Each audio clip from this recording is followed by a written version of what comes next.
pode ler do versículo 11 até o 17. Gideão estava vivendo um drama também. O povo de Israel estava sendo oprimido pelos midianitas. Tudo que aquele povo plantava, tudo que aquele povo construía, os midianitas chegavam e tomavam. Eles tomavam tudo, o povo ficava pobre, ficava sem nada, sem ter o que comer. E eles começaram a se esconder em alguns lugares. Eles estavam vivendo um drama também, além da fome, a opressão de outra nação para cima deles. E aquele povo se escondeu, e Gideão não foi diferente. A Bíblia diz que alguns procuraram os altos, outros procuraram lugares baixos, e Gideão procurou um lugar improvável.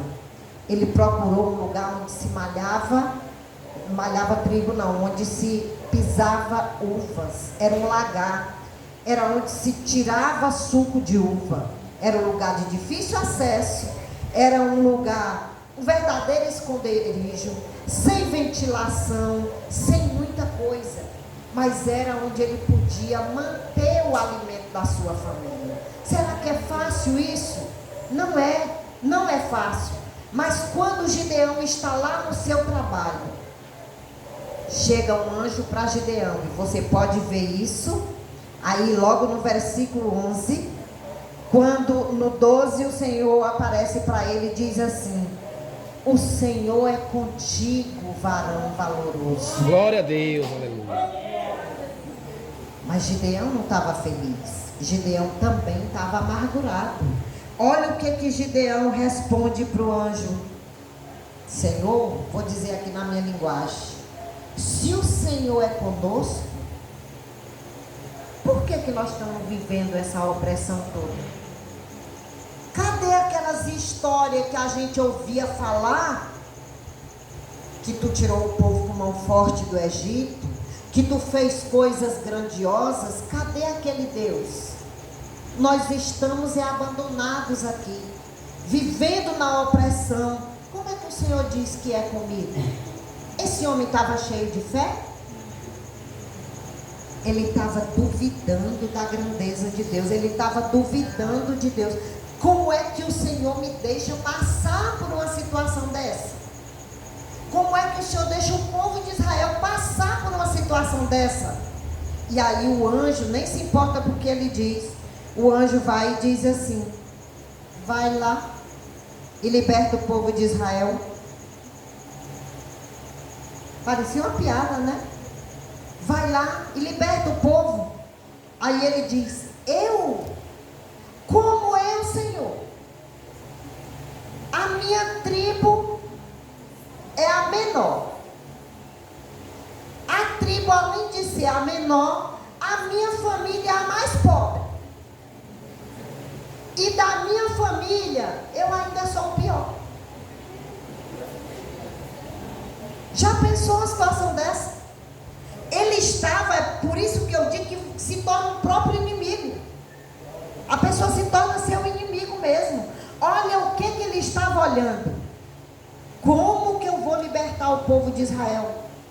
A minha família, a minha tribo é a menor de todas. A minha família, dessa tribo, ainda é a mais pobre, e da casa do meu pai eu sou o pior de todos. Como é que eu vou fazer isso? E aí o anjo diz para ele: vai e liberta o povo de Israel, porque o Senhor é contigo. E Ele vai entregar esse povo nas tuas mãos. Aí Gideão disse: conversa é essa? O povo me deu uma prova. Se é o Senhor mesmo que está falando comigo, me espere aqui que eu vou preparar a comida e trazer. E ele foi, preparou a comida. Quando ele voltou, tinha uma prova, o anjo estava lá.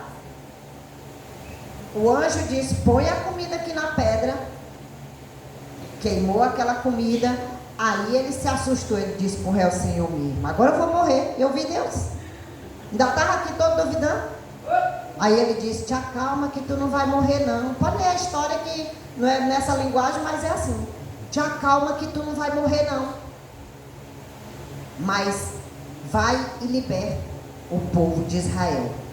E a Bíblia diz que Gideão, ele ficou meio temeroso. Ele disse assim: Senhor, é o seguinte, até que eu estou acreditando que tu tá, porque a prova lá tu tá, mas eu vou fazer mais uma provazinha. Eu vou botar um novelozinho de lã aqui. Aí eu quero que esse orvalho da noite caia. E de manhã esteja esse novelo todo molhadinho. E a Bíblia diz que de manhã, quando ele foi lá, que pegou o novelo, espremeu, tirou uma bacia de água ali do novelo.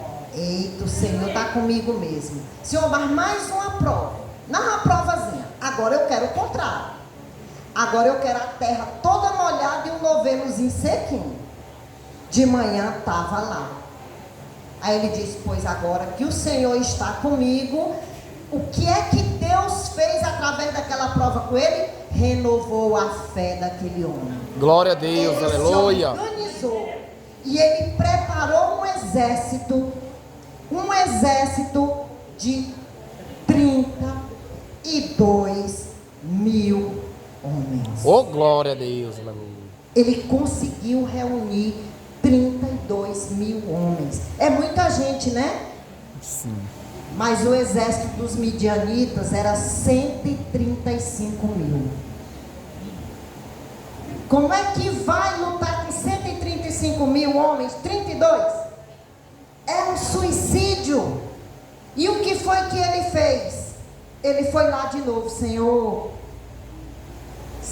esse negócio não está muito certo não. Ó, Senhor, 135 mil contra 32 é suicídio, Senhor. Aí o que o Senhor falou para ele? Gideão, tem muita gente, Gideão. Tem muita gente contigo. Glória a Deus. Diz aí para os covardes e medrosos voltarem. Aí Gideão, imagino que Gideão ficou em maus lençóis, mas ele disse: os covardes e medrosos voltem.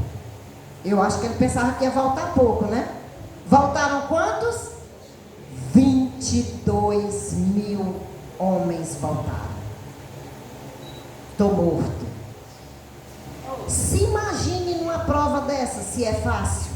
Só que agora Gideão estava sendo motivado pela fé. Aquele homem que estava dizendo que não era nada de ninguém, agora ele estava corajoso diante de uma situação dessa. Mas ele foi lá se queixar de novo. A Bíblia não diz que ele foi se queixar, mas deixa bem claro. Porque quando ele chega lá: Senhor, só sobraram 10 mil. Tem gente demais, Gideão. Bora fazer mais uma prova. Quando fez aquela prova, manda os homens beber. Aqueles que se abaixam todo relaxado lá para beber, descarta. Bota para um lado só aqueles que estiverem bem atentos, lambendo a água aqui nas mãos. E a Bíblia diz que quando Gideão termina de separar, tinha quantos? 300 homens. Oh, glória. Contra 135 mil homens. Aleluia, glória a Deus. Aquele homem deve ter ficado apavorado. Senhor, ele foi lá de novo. Senhor, não é possível. Que loucura é essa? Aí Deus disse assim: Gideão, só para tu ter certeza que eu estou contigo, desce lá no arraial e escuta o que o povo está dizendo. E ele desceu. Foi com o moço dele. Quando ele chegou lá perto de uma tenda, ele escutou 2 soldados conversando. Rapaz, eu tive um sonho ontem à noite, ó. Sinistro. Eu sonhei que um pão de cevada gigante entrava aqui no arraial e saía destruindo, era tudo. Aí o outro disse: eita, pois é a espada de Gideão. Quando ele disse assim, que Gideão escutou, disse: pronto, era tudo que eu precisava saber. O Senhor já entregou na minha mão, porque até o inimigo já está dizendo. Se até o inimigo já está dizendo, a Bíblia diz que ele saiu dali em disparada, reuniu os 300 homens, preparou uma estratégia e grande foi a vitória para o povo. Glória a Deus, aleluia, louvado seja Deus. 300 homens ele fez isso. Mas por quê? Porque ele tinha uma fé agora renovada. Glória a Deus. Se ele tivesse continuado olhando, eu não sou ninguém, Minha família é a pior, é a mais pobre. Eu não tenho nada para fazer. Eu só tenho muita dor. Eu estou angustiado. A gente não tem o que comer. Nossa família está oprimida. Deus é injusto. Se ele tivesse continuado reclamando, grande teria sido a destruição do povo de Israel. Mas foi por uma fé que foi ativada que Deus fez a diferença. Glória a Deus, aleluia. Noemi chegou em grande amargura, mas aí, quando ela teve a oportunidade de dizer: Ruth, aquele homem é meu parente, faz assim e assim. Ali começou uma faísca de fé no coração daquela mulher, que tinha voltado tão amargurada. Ela voltou a ter esperança. Queridos, é a esperança que faz a gente crer, porque a gente espera que Deus faça o que tem que ser feito, porque Ele faz. É Ele que sabe o que é melhor. É Ele que sabe o que é melhor. Às vezes é uma ferida de alguém que lhe ofende. Às vezes é uma situação da vida que se abate sobre você. E todas essas coisas vão tirando a sua alegria, vão tirando o seu prazer, vão roubando a sua fé. E você vai ficando cada vez mais deprimido, vai ficando cada vez mais sem confiança e duvidando do poder e da graça e da misericórdia do Senhor. Então, todas as vezes que alguma situação se levantar contra nós, vamos primeiro nos colocar diante do Senhor em oração. Por quê? Porque a oração move as situações. E à medida que você ora, Deus vai trabalhando e você vai crendo. Eu não tenho nenhuma fé, mas eu vou orar sem fé, até Deus renovar a fé no meu coração. Eu não tenho nenhuma esperança, mas eu vou orar até Deus renovar a esperança no meu coração. E Deus renova. E Deus renova. Então as circunstâncias, elas têm esse poder de muitas vezes fazer com que a gente fique oprimido, fique indefeso, fique se sentindo a pior das criaturas, fique amargurado e duvidando do Deus que a gente serve. Mas nunca devemos nos colocar nessa situação. Todas as vezes que eu imaginar que eu fui abandonado, eu tenho que me lembrar que o meu Deus sabe o que faz. Glória a Deus, aleluia. E que a sua palavra diz que não abandona os seus. Glória a Deus. Ele diz assim: porque eu bem sei os pensamentos que tenho a vosso respeito, diz o Senhor, são pensamentos de paz e não de mal, para vos dar o fim que esperais. Não temas, porque eu sou contigo. Glória a Deus. Não te assombres, porque eu sou teu Deus. Eu te fortaleço e te ajudo, e te sustento com a destra da minha justiça. Isso é o que Deus diz para nós. Está difícil, eu estou abalado, eu estou em dificuldades, peça ajuda.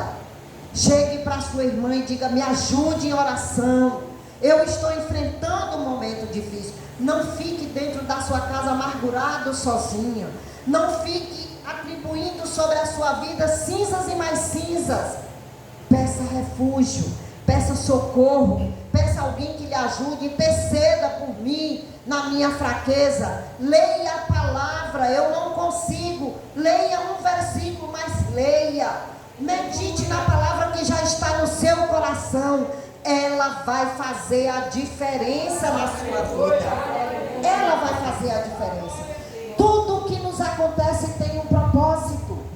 Você viu Noemi passar por tantas perdas e tantas situações, mas Deus tinha um propósito com aquilo. Noemi se tornou quem? A sogra daquela mulher que participou agora da genealogia de Cristo.